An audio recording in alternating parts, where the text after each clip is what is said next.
이제 저희 교회는 사실 어린이들이 있어서 교육을 해야 될 만한 부모가 없습니다. 이미 다 성장을 했고 더 이상 가르친다고 해서 들을 자녀도 없고, 그럼에도 불구하고 어린이 주일이어서 또 그런 설교를 하게 됐습니다. 나는 없으니까 상관없다. 오늘 이 시간 남의 이야기로 듣지 말고 그래도 이 말씀을 듣고 기도해 주시기 바랍니다.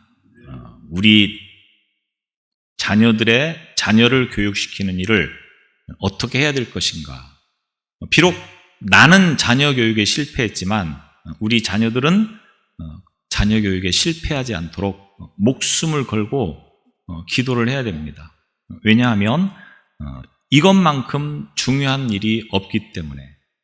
돌아보면 내가 좀 더 어릴 때 자녀들을 이렇게 교육을 했으면 얼마나 좋았을까라고 하는 후회스러움이 혹시 없으십니까?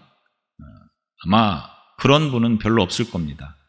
자녀 교육에 정답은 없지만 그래도 좀 더 이렇게 했으면 좋았겠다 싶은 그런 마음들이 있다고 하는 거죠. 그래서 우리는 실패했지만, 나는 실패했지만 내 자녀들은 그 자녀들을 교육시킴에 있어서 이런 교육을 했으면 좋겠다. 성경 속에서 그 답을 찾고 그리고 그를 위해서 기도해 주시기 부탁을 드립니다.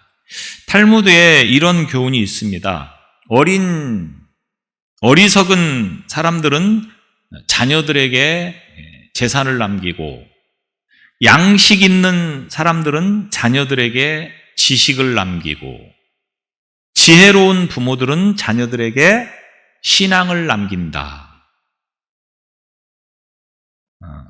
신앙교육을 받지 못한 자녀들에게 재산을 남겨본들, 그 재산 때문에 자녀들은 세상을 더 잘 사는 것이 아니고 오히려 비극적인 결과를 초래하는 일들이 우리 주변에 얼마나 많은지 모릅니다. 다행인지 불행인지 제가 보기에는 우리 교인들 가운데 재산을 남겨서 자녀들이 그 재산을 가지고 서로 법정 다툼을 하고 싸울 만한 일이 없어서 참 감사한데, 세상에 많은 사람들이 자녀들에게 많은 재산을 유산으로 남겨주는 것이 잘하는 것이라고 생각하면서 사는 사람들이 얼마나 많은지 모릅니다. 그런데 그런 사람들 치고 재산 가지고 형제들끼리 법정 다툼을 하고 심지어는 살인을 하고 그런 일들이 또 얼마나 많습니까? 또 그 재산을 가지고 인생에 좀 더 올바른 그런 길을 걸어가면서 잘 살기보다는 타락하고 방탕한 삶을 살아가는 그런 이들이 또 얼마나 많습니까? 그런 면에서 본다고 하면 재산을 남겨준다고 하는 것은 아무런 도움이나 유익이 되지 않는다고 하는 것을 아는 것이 참 지혜롭다라고 그렇게 말씀을 드리지 아니할 수 없는 것입니다. 무엇보다도 신앙교육을 통하여서 자녀들에게 하나님을 바르게 섬기게 하는 그러한 유산을 남기게 된다고 하면 그 자녀는 반드시 복받는 인생이 된다고 하는 것입니다. 성경이 그것을 증명해주고 있고 교회사를 통하여서, 역사를 통하여서 그런 일들은 얼마든지 우리가 볼 수 있었던 이야기들입니다. 그렇기 때문에 우리가 자녀 교육에 있어서 무엇을 남겨줄 것인가 라고 하는 것을 깊이 생각할 필요가 없는 거죠. 우리 자녀들에게는 오직 신앙, 예수님, 말씀, 이것만 남겨주면 그것으로 자녀 교육을 제대로 한 부모다, 성공적인 자녀 교육을 한 부모다라고 말씀을 드릴 수 있다고 하는 것입니다. 그런데 믿는 신앙인들조차도 대부분의 부모들이 자녀들에게 무엇을 남겨주려고 합니까? 너는 좋은 학교 가서 좋은 직장에 취직해서 잘 먹고 편안하게 사는 인생이 되어라. 여기에 목숨을 거는 이들이 얼마나 많은지 모릅니다.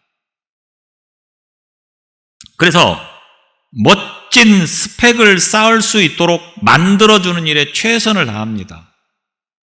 등골이 휘어질 만큼 그렇게 해서 사교육을 통해서 자녀를 교육시키고 그렇게 해서 자녀 교육을 했습니다. 물론 그렇게 해서 자녀들이 사회적으로는 성공했을 수도 있다. 사회적으로 성공했다고 하는 것이 여기서 돈을 많이 벌고 좋은 직장을 가지고 있고 하는 것들을 의미하는 것입니다. 그런 사람이 되었을지는 모르겠습니다. 그런데 그것이 전부입니까? 그렇지 않다고 하는 거죠. 그것보다 훨씬 더 중요한 것들이 인생에는 수없이 많이 있습니다. 근데 그런 것들을 다 놓치고 그저 사회에서 잘 먹고 잘 살면 그것이 성공한 인생이다라고 생각하는 세상 사람들과 다를 바 없는 그 생각을 많은 믿음의 사람들이 가지고 있다고 하는 겁니다. 오늘 우리들은 어떻습니까? 삶 속에서 하나님이 계시지 않는다고 하면 그 인생은 무엇을 했다 한들 과연 성공한 인생이라고 말할 수 있느냐? 하나님이 없는 인생은 실패한 인생인 것입니다. 물질, 세상적인 지혜, 물론 그런 것들도 가지고 있으면 좋겠지만 정말로 중요한 것이 무엇입니까? 신앙, 하나님을 믿는 그 신앙이 우리에게 있어서 무엇보다도 중요하다고 하는 것을 알고 그것을 유산으로 남길 수 있는 그런 저와 여러분이 되시기를 바랍니다. 오늘 가셔서 다 자식들 불러놓고 유언을 하십시오. 내 소원은 너희들이 예수 믿는 것이다. 신앙생활 잘하는 것이다. 언제 어떻게 될지 모릅니다. 생각나는 즉시 그것을 실행해야 된다고 하는 거죠. 나에게 소원이 있다고 하면, 내가 너희에게 남기고 싶은 마지막 말이 있다고 하면 너희들이 신앙생활 잘하는 것이다. 천신만고 끝에 200만 명이 넘는 이스라엘 백성들이 요단강 앞에 서게 되어집니다. 험난한 광야 생활을 잘 마무리하고 이제 이 요단강을 건너면 가나안 정복이 시작되어지는 것입니다. 이 요단강까지 오는 과정에서 얼마나 힘들고 어려움이 많이 있었겠습니까? 이제 약속의 땅, 목적지, 그 가나안을 눈앞에 두고 이 강만 건너면 된다. 아마도 이스라엘 민족에게는 굉장히 설레이는 그러한 순간이 아닐 수 없었을 것입니다. 그런데 문제는 이 요단강을 건nom에 있어서 과연 이 강을 어떻게 건널 것인가 라고 하는 문제입니다. 평소에 요단강이라고 하면 그렇게 깊고 넓은 강이 아닙니다. 우리가 생각하는 것보다 훨씬 더 좁은 그런 강이 요단강입니다. 문제는 우기가 되어지면 이 요단강이 범람하여서 사람이 건너 다닐 수 있는 강이 아니라고 하는 겁니다. 그런데 지금 이 이스라엘 민족이 요단을 건너려고 하는 이 시점이 언제냐? 모맥을 거두는 시기라고 성경은 말하고 있습니다. 이때가 이스라엘에는 우기입니다. 비가 많이 오는 우기. 그래서 늘 요단강이 범람하는 그런 시기라고 하는 겁니다. 범람하는 이 요단강을 건넌다고 하는 것은 실질적으로 불가능하다고 하는 거죠. 강물이 생각보다 굉장히 힘차서 조금만 깊어도 그 강을 건너는 것이 쉽지 않습니다. 여름철에 냇가를 가서 걸어보면 그 냇가의 물이 얼마나 셉니까, 물살이. 그래서 충분히 건널 수 있을 거라고 생각을 했는데도 무릎 높이만 돼도 건너는 게 쉽지 않죠. 우기의 홍수로 범람하고 있는 이 강을 과연 어떻게 건널 것인가? 지금까지 많은 어려움과 위기를 극복하면서 왔는데 마지막까지도 이스라엘 민족에게는 쉬운 것이 없었습니다. 더욱이 홍해를 건널 때와는 완전히 상황이 다르다고 하는 거죠. 홍해를 건널 때는 어떤 방식이었습니까? 하나님께서 모세로 하여금 홍해 바닷물을 쳤을 때 물이 갈라져서 길이 만들어진 다음에 이스라엘 민족이 그곳을 건너면 됐습니다. 그런데 요단강을 건너는 것은 또 상황이 달라졌습니다. 하나님께서 이 이스라엘 민족에게 요단강을 어떻게 건너라고 말씀합니까? 법궤, 언약궤를 맨 제사장이 그 범람하는 요단강 물로 들어가라고 하는 겁니다. 그러면 그 강물이 멈춰지고 그리고 이제 그곳을 통과할 수 있을 것이다. 물이 흘러가고 있는데 그냥 무작정 들어가라고 하는 것을 과연 순종하며 할 수 있을까? 믿음이 없으면 불가능한 것이죠. 그런데 하나님의 말씀처럼 이 이스라엘 백성들이 이제 법궤를 맨 제사장들이 흐르는 이 요단강 물로 들어가게 되어집니다.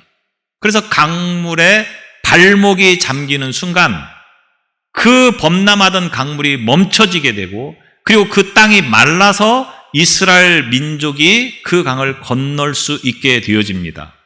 그런데 이 과정에서 한 가지 지시사항이 있었습니다. 그것은 뭡니까?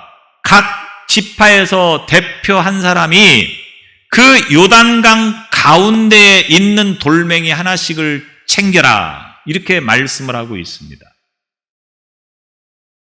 그리고 그 말씀처럼 이스라엘 민족이 순종하여서 요단강을 무사히 건너가게 되어집니다.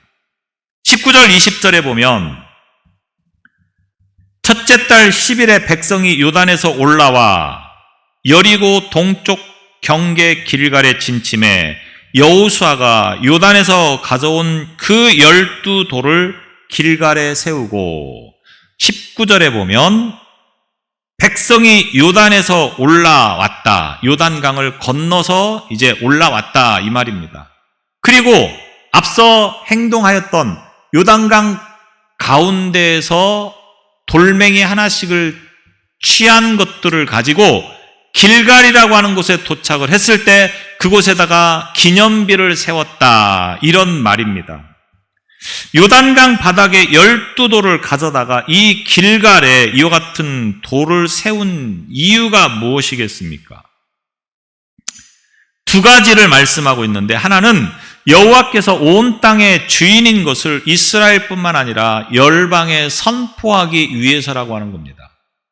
고대 근동 지역에서는 왕이 땅을 정복하면 그곳에다가 자기 땅이라고 하는 것을 알리기 위해서 돌이나 신상을 가져다가 세우게 되어집니다. 이제 이곳은 우리 땅이다. 이스라엘 백성들이 이제 예굽을 떠나서 광야를 거쳐서 요단을 건너고 그리고 이제 가나안을 정복하게 되어지면 이 땅이 우리 땅이다. 우리가 요단을 어떻게 건넜는지 그리고 이 가나안을 어떻게 정복했는지를 기념하기 위해서 세운 것이 바로 이 12개의 돌이 되어지는 것입니다. 그래서 4장 6절에 보면 이것이 너희의 중에 표징이 되리라 이렇게 말씀합니다. 이 12개의 돌이 이스라엘 백성들에게 표징이 되리라. 세 번역에 보면 이 부분을 이것이 당신들에게 기념물이 될 것입니다 라고 기록이 되어 있습니다. 이 12개의 돌은 이스라엘 민족이 있어서 후에 가나안을 정복하고 그리고 살아가면서 이 길갈이라고 하는 곳을 와서 그 12개의 돌을 보면 무엇이 떠올랐겠습니까? 과거에 하나님께서 우리들을 이렇게 요단을 건너게 하셨다. 우리로 하여금 가나안을 정복할 수 있는 그 주춧돌이 바로 이 요단강을 건널 때 하나님께서 그 강물을 마르게 하셔서 아무런 사고 없이 모두가 다 강물을 건널 수 있게 하셨다. 그 하나님께서 지금 이 순간에도 우리와 함께 하시고 있다라고 하는 것을 기억하도록 바로 요단강가에서 12개의 돌을 취하게 하신 것입니다. 우리의 신앙이라고 하는 것이 무엇입니까?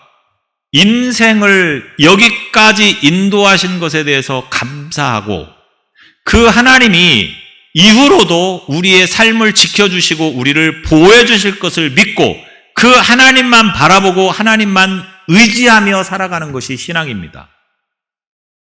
그러니까 올바른 신앙생활을 하는 사람들은 하나님이 나의 역사를, 나의 과거를 이렇게 지켜주셨구나.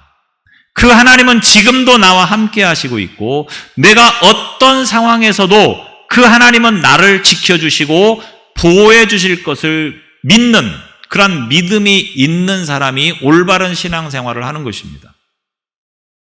그렇지 않고 지금까지 내가 이렇게 살아올 수 있었던 것은 순전히 내가 능력이 있었고 내가 노력을 해서 내가 최선을 다해서 살았기 때문에 지금처럼 살 수 있었다라는 생각을 하는 사람은 신앙생활을 제대로 못하는 거죠. 하나님 없이 얼마든지 내가 잘 살 수 있다고 하는 생각 속에 사로잡혀서 그렇게 살아갈 것이라고 하는 겁니다. 믿음의 사람에게 있어서 하나님을 빼고 말을 할 수 있습니까? 믿음의 사람에게는 하나님을 빼고 말할 수 없습니다. 다시 말하면 인생의 크기가 무엇에 달려 있습니까? 내 인생의 크기가 무엇에 달려 있습니까? 내가 어떤 능력을 가지고 있느냐? 내가 어떤 힘을 가지고 있느냐? 이것입니까? 그렇지 않습니다. 우리 인생의 크기는 하나님의 크기에 따라서 결정이 되어진다고 하는 것입니다. 내 인생의 크기를 어떻게 결정하느냐? 내가 얼마만큼 배웠느냐? 얼마만큼 가지고 있느냐? 이것이 아니고 내가 믿는 하나님이 어떤 하나님이고 얼마만큼의 능력을 가지고 있는 하나님이냐라고 하는 것에 달려 있다라고 하는 겁니다. 성경에서는 하나님이 어떤 분이시라고 하는 것을 말씀합니다. 그 하나님은 크신 하나님이신데 세상을 창조하셨고 그리고 모든 만물을 지켜주시는 하나님이라고 선포하고 있습니다. 그 하나님이 우리의 아버지가 되시는 분이고 그 하나님을 내가 믿고 따라가는 것이 곧 우리의 믿음이고 신앙이라고 하는 거죠. 그러면 내 인생의 크기는 내가 그 하나님을 얼마만큼 믿느냐에 따라서 달라진다고 하는 것입니다. 대기업 회장의 아들이 무슨 힘이 있습니까? 아무 힘도 없습니다. 다만 대기업 회장의 아들이라고 하는 그 이유 하나만으로 그는 대기업 회장답게 회장같이 살아가는 것을 볼 수 있습니다. 아버지를 잘 만난 덕에. 마찬가지로 우리가 하나님을 아버지라고 믿고 따라간다고 하면 우리 아버지는 어떤 분이십니까? 대기업 회장과는 감히 비교할 수도 없는 그런 크신 하나님이라고 하는 겁니다. 그 크신 하나님이 우리의 아버지가 되시는 분이고 내가 믿고 의지하는 분이라고 하는 겁니다. 그러면 내 인생이 어떤 존재가 됩니까? 그 하나님만큼 크고 또 능력이 있는 삶을 살아가게 된다고 하는 것입니다. 왜 이스라엘 백성들에게 역사가 나타나고 그런 기적들이 있었습니까? 그들이 대단히 뛰어난 머리를 가지고 있고 능력을 가지고 있어서가 아닙니다. 크신 하나님이, 능력의 하나님이 그들을 늘 돌보아 주시고 인도해 주시고 또 함께 하셨기 때문에 그런 역사가 나타나게 되어지는 겁니다. 이스라엘 민족이 무슨 방법으로 홍해를 건널 수 있었겠습니까? 아무런 힘도 없고 아무런 능력도 없습니다. 그런데 크신 하나님이 그 바다를 갈라놓으시니 그 길을 그냥 걸어만 가면 되는 것이 이스라엘 민족이었다고 하는 겁니다. 중동의 그 사막, 그 길을 200만 명이 밤낮 없이 걸어간다고 한번 생각을 해보십시오. 제가 두바이를 잠깐 거쳐간 적이 있었는데 공항에서 딱 나오는 순간 숨이 확 막히더라고요. 저녁이었는데도. 숨쉬기가 굉장히 곤란할 만큼 굉장히 답답했었습니다. 이스라엘 민족이 그런 곳을 40여 년 동안을 걸었던 겁니다. 어떻게 사람이 그렇게 할 수 있습니까? 먹을 것도 없습니다. 마실 물도 없습니다. 그런데 그들이 40년 동안 목말라 죽었다, 굶어 죽었다 하는 사람은 한 사람도 없습니다. 왜 그랬습니까? 하나님께서 그들과 함께 하셨기 때문인 것입니다. 우리에게 있어서 내 인생의 크기는 무엇에 달려 있습니까? 내가 얼마만큼 배웠느냐, 얼마만큼 가지고 있느냐, 내 능력과 내 성공 여부의 모든 것들은 오직 하나님에 달려 있다고 하는 것을 우리는 잊지 않기를 바랍니다. 그 하나님께서 우리를 지켜주시고 우리를 보호해주시는 것을 믿고 의지하는 것이 곧 신앙인 겁니다. 나는 아무것도 할 수 없구나. 그러나 하나님은 모든 것을 하실 수 있다. 이것을 믿는 것이 곧 믿음이고 신앙이라고 하는 겁니다. 그래서 하나님께서는 그 하나님의 역사하심을 기억하라고 하는 의미에서 요단강가에서 돌멩이를 주워다가 이곳 길갈의 기념비로 세웠다고 하는 것입니다. 그래서 보는 순간순간마다 하나님께서 우리를 이렇게 보호해 주셨고 우리를 이렇게 인도해 주셨다고 하는 것을 기억하면서 그 하나님은 지금도 우리와 함께 하시고 있고 우리를 지켜주시고 보호해 주신다고 하는 믿음을 가지고 살라고 하는 의미에서 이것을 지시하신 것입니다. 또 하나는 이 기념비를 세우도록 하신 것은 21절, 22절에 말씀하고 있는 것처럼 다음 세대를 위한 신앙 교육이라고 하는 것입니다. 우리는 미래를 생각하기보다는 당장 눈앞의 것을 소중히 여기는 것입니다. 물론 여기서 미래라고 하는 것은 지금 우리가 살아가고 있는 이 현실이 아닌 그 훨씬 더 이후의 사실을 말하는 것입니다. 그러니까 오늘 우리들이 고작 미래를 생각한다고 하는 것이 무엇입니까? 내 노후, 앞으로 내 인생, 내가 살아간 남은 인생, 그것을 미래라고 생각하고 있고 거기서 조금 더 나아가면 우리 자녀들의 삶, 인생, 그 정도로 생각하고 있는 그것이 곧 우리의 미래입니다. 물론 그것도 중요한 문제이겠죠. 그런데 더 중요한 것은 뭡니까? 그 다음을 또 우리는 생각하면서 바라볼 수 있어야 된다고 하는 겁니다. 나만 잘 먹고 살면 됩니까? 우리 자식들을 생각해야 되겠죠.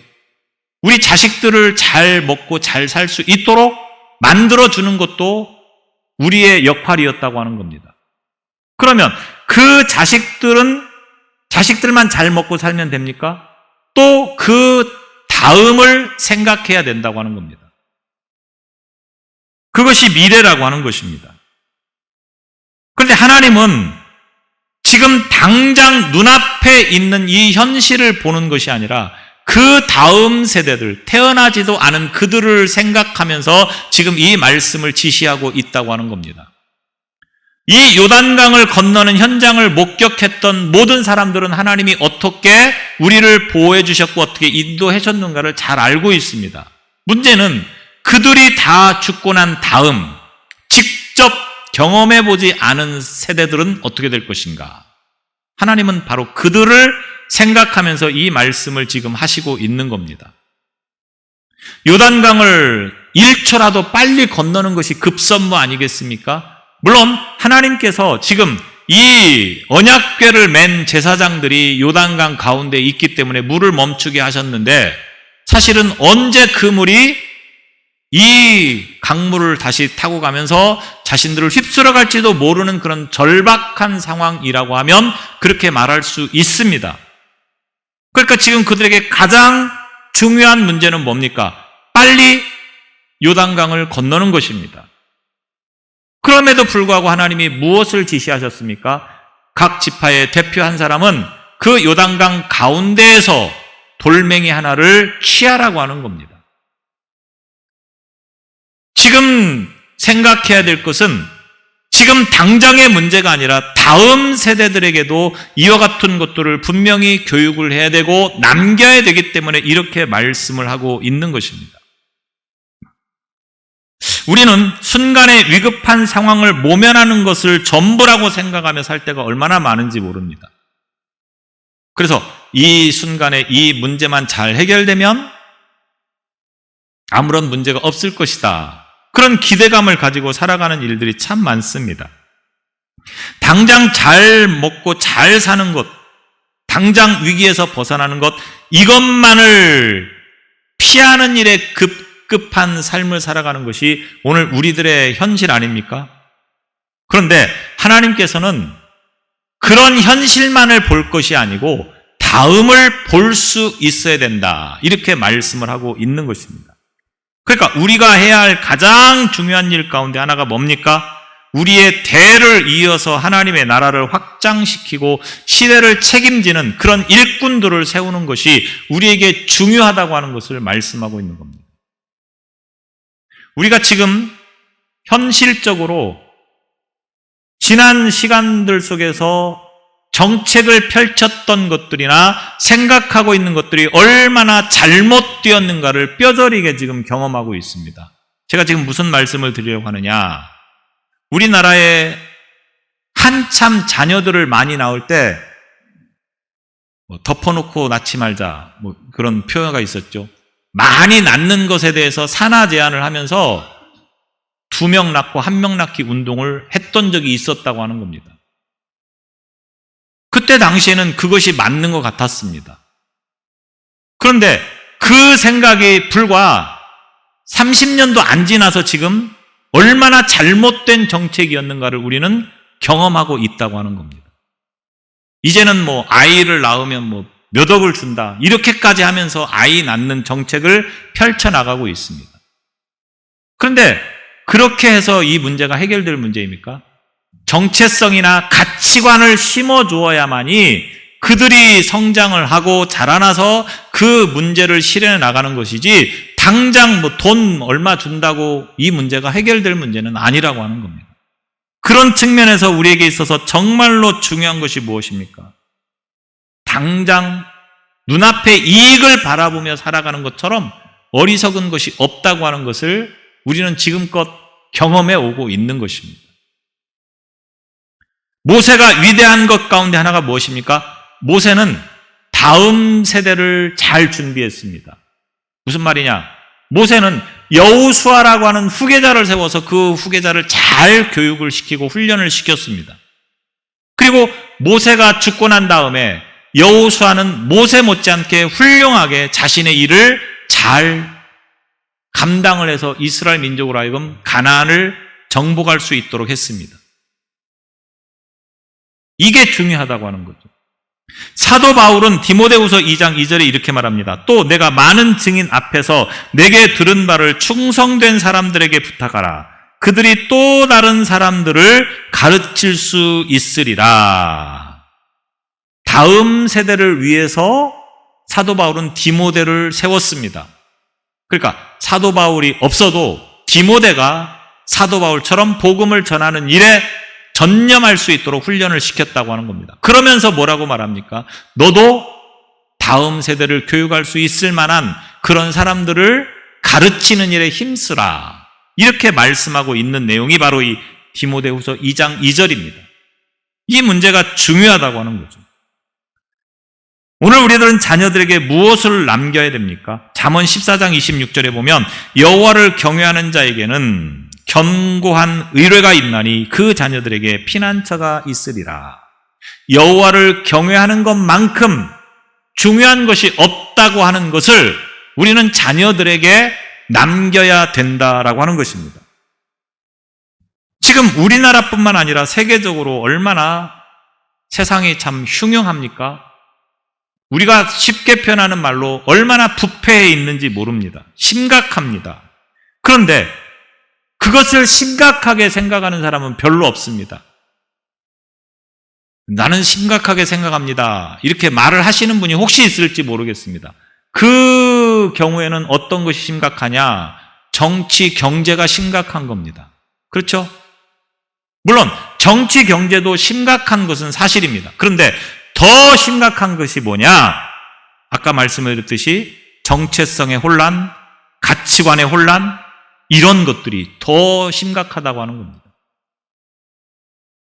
돈으로 자녀를 교육을 시키고 해결할 수 있는 것이 한계가 있습니다. 정말로 중요한 것은 그 자녀가 올바른 정체성을 갖게 하는 것, 올바른 가치관을 갖게 하는 것이 중요하다고 하는 겁니다. 그런데 그런 부분에 있어서는 심각하게 여기는 사람이 한 사람도 없다고 하는, 그렇게 표현하면 안 되는, 그런 사람도 있을 수 있으니까 혹시 대부분은 그런 생각을 안 하고 있다라고 하는 겁니다. 솔직하게 우리가 자녀 교육을 하면서 정체성이나 가치관을 위해서 얼마만큼 기도하면서 교육에 힘을 썼습니까? 오로지 부모로서 할 수 있는 것은 공부 열심히 해라, 좋은 학교 가야 된다, 좋은 직장에 가기 위해서는 꼭 이런 것들이 필요하다, 이것이 전부였다라고 하는 겁니다. 그래서 오늘날 어떻습니까? 굉장히 요즘 젊은이들이 정체성이나 이 가치관들을 보면 어떻게 저렇게 살 수 있을까라는 생각이 들 만큼 위험스러운 생각들을 가지고 있는지 모릅니다. 자기밖에 모릅니다. 물론 그렇게 해서 자기는 뭐 그럭저럭 잘 살 수 있겠죠. 문제는 그들이 나이를 먹고 늙게 되어지면 그 다음은 어떻게 될 거냐? 나만 편하자고 자식을 안 낳는다? 편하게 살 수는 있겠죠. 그러면 그가 늙으면 누가 책임을 집니까? 그런 걸 보면 자식을 낳는 것도 참 쉽게 생각하면 안 되겠구나라는 생각이 드는 것은 사실입니다. 왜? 자식을 많이 낳으면 그 자식이 나중에 고생할 걸 생각하면 차라리 낳지 말라고 말하고 싶은 일들이 분명히 있다고 하는 겁니다. 그럼에도 불구하고 그렇게 말을 하면 안 되는 이유가 어디 있습니까? 시대는 계속해서 뭔가가 남겨져 있고 그런 사람들에 의해서 책임을 지는 사람이 있어야 된다고 하는 것입니다. 요즘에 생기는 것들이 유치원, 어린이집은 다 문 닫고 노인네들 모시는 요양병원만 생기는 것을 봅니다. 얼마나 많이 생기는지 모릅니다. 많은 사람이 그 요양병원에 누워 있습니다. 누가 먹여 살려야 됩니까? 일을 하는 젊은 사람들이 있어야 되는데 점점점 그 젊은 사람들이 줄어가고 있다고 하는 것은 가슴 아픈 일이 아닐 수 없습니다. 아니, 굉장히 심각한 문제라고 하는 것입니다. 결국 우리들이 자녀 교육을 위해서, 미래를 위해서 걱정해야 되고 눈물로 기도해야 될 부분이 뭡니까?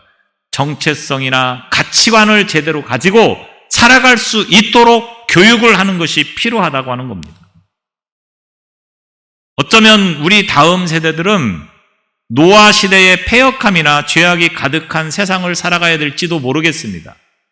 또 소돔과 고모라 같은 도시에서 살아가야 될 상황이 일어날지도 모릅니다. 이게 무엇을 의미합니까? 노아 시대가 어떻게 됐습니까? 물로 심판을 당했습니다. 소돔과 고모라가 어떻게 됐습니까? 유양불로 심판을 당했습니다. 우리 다음 세대들이 이런 일들을 당하지 않는다라고 감히 어떻게 보장을 하겠습니까? 지금 시대가 그렇게 돼가고 있습니다. 얼마나 말도 안 되는 일들이 사회에서 일어나는지 모릅니다. 그래서 우리는 굉장히 이런 문제를 가지고 눈물로 기도해야 된다고 하는 겁니다. 자식을 위한 일이라면 뭔들 못하겠습니까? 이것이 부모의 심정입니다. 우리들은 그런 부모 밑에서 성장을 했고 우리도 나름대로 그런 생각을 가지고 자녀들을 키웠다라고 말을 할 수 있을지 모르겠습니다. 그런데 문제는 그 다음 세대들이라고 하는 겁니다. 과연 그들이 그렇게 생각을 할까? 나는 못 먹어도, 나는 정말로, 이 표현이 맞는지 모르겠는데 등골이 휘어질 만큼 고생을 해도 내 자식들만큼은 내가 이런 사회에 살지 않게 하겠다. 이것이 부모의 심정 아니었습니까? 그렇게 키운 자식이 과연 지금 무엇을 하고 있느냐라고 하는 겁니다.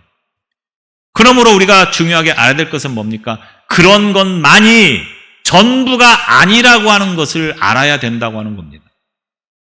역대상 28장 9절에 보면 내 아들 솔로몬아 너는 내 아비의 하나님을 알고 온전한 마음과 기쁜 뜻으로 섬길지어다. 여호와께서는 뭇 마음을 감찰하사 모든 사상을 아시나니 네가 저를 찾으면 만날 것이요 버리면 저가 너를 영원히 버리시리라.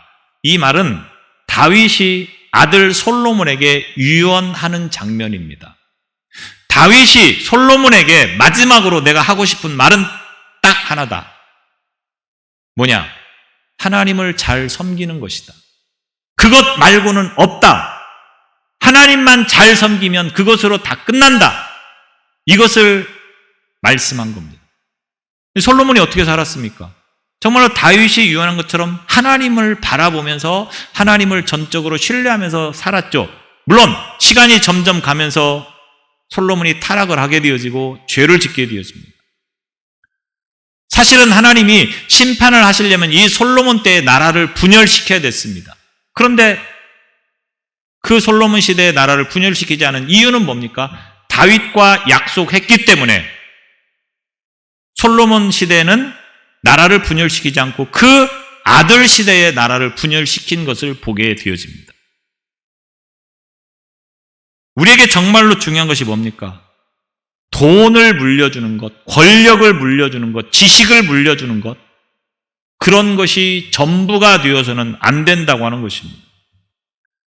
부귀와 영화가 얼마나 갑니까? 권력이 얼마나 갑니까? 명예가 얼마나 갑니까? 좋은 감은 나는 누구의 몇 대 후손이다.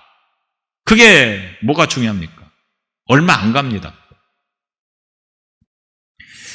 우리의 인생 속에서 기념비를 잘 세워야 됩니다. 어떤 기념비? 내가 사회적으로, 인간적으로, 세상적으로 이런 삶을 살았다. 너도 이런 삶을 살기를 바란다. 이거 의미 없습니다. 우리가 정말로 세워야 될 기념비는 뭡니까? 신앙의 기념비. 내가 어려울 때 이렇게 하나님을 바라보니 하나님께서 나를 이렇게 지켜주셨단다. 하나님만이 우리의 인생의 전부이시다. 그러니 너희들도 하나님만 바라보아라. 이 말을 할 수 있어야 된다고 하는 것입니다. 우리가 자녀들에게 무엇을 남겨주고 있습니까? 죽도록 돈 버는 일에는 목숨 걸고 일을 하면서 신앙생활하는 것은 엉망진창으로 하는 모습을 보인들 그 자식이 무엇을 배울 수 있겠습니까? 예배를 목숨처럼 지키면서 드리는 그러한 신앙을 자녀들에게 보여줄 때에 자녀들은 그 모습에서 무엇을 볼 수 있겠습니까? 우리는 우리의 삶을 통하여서 하나님의 말씀을 붙잡고 그 하나님만을 의지하면서 살아가는 것이 인생의 성공의 비결이라고 하는 것을 자녀들에게 보여줄 수 있어야 되는 겁니다.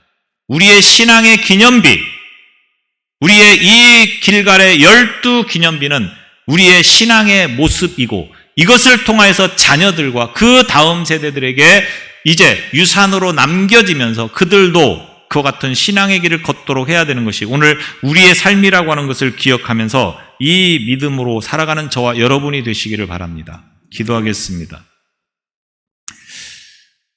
우리를 말씀으로 잘 양육하여서 오늘 우리가 이렇게 살아갈 수 있도록 하신 것을 기억하게 하여 주옵소서. 우리 믿음의 선조들의 기도와 눈물이 오늘 우리들을 만들었고 이 나라를 만들었음을 기억하게 하여 주옵소서. 우리 또한 이와 같은 신앙의 기념비를 남기는 삶이 되게 하여 주옵소서. 길갈의 12돌이 바로 우리의 신앙이 되게 하시고 우리 다음 세대를 위한 교육의 현실과 상황이 될 수 있도록 은혜를 베풀어 주옵소서. 이 다음 세대들에게 이 아름답고 귀한 신앙을 잘 남겨줄 수 있는 신앙의 길을 걸어가는 우리 모두가 되도록 인도해 주시기를 원하며 예수님 이름으로 기도드리옵나이다. 아멘.